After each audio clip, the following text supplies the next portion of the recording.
Joshua chapter 17. This was the allotment for the tribe of Manasseh, as Joseph's firstborn. Gilead and Bashan were given to Machir, the firstborn of Manasseh and the father of Gilead, because he was a man of war.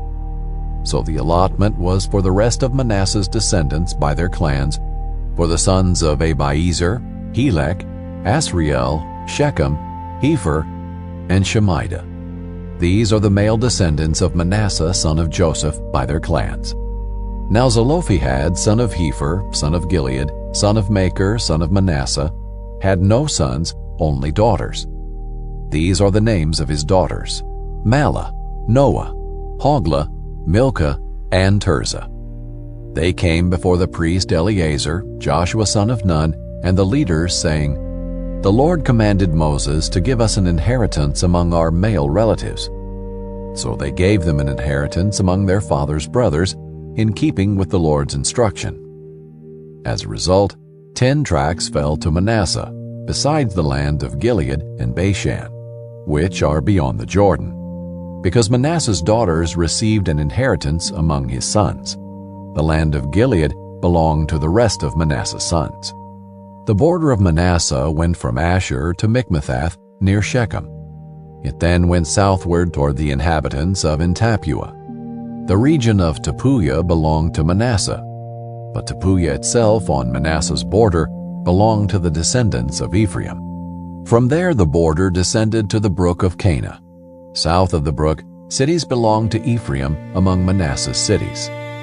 Manasseh's border was on the north side of the brook and ended at the Mediterranean Sea. Ephraim's territory was to the south and Manasseh's to the north, with the sea as its border. They reached Asher on the north and Issachar on the east.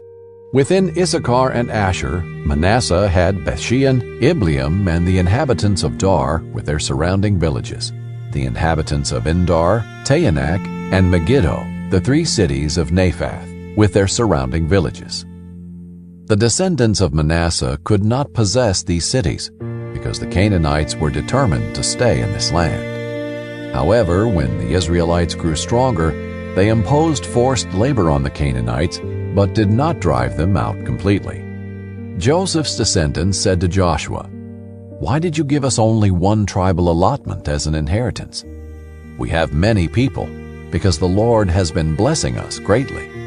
"If you have so many people," Joshua replied to them, "go to the forest and clear an area for yourselves there in the land of the Perizzites and the Rephaim, because Ephraim's hill country is too small for you."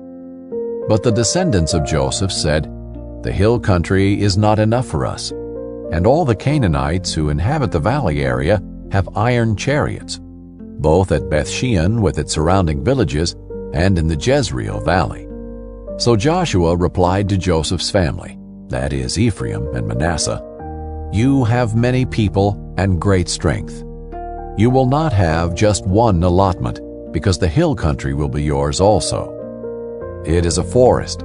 Clear it, and its outlying areas will be yours. You can also drive out the Canaanites, even though they have iron chariots and are strong."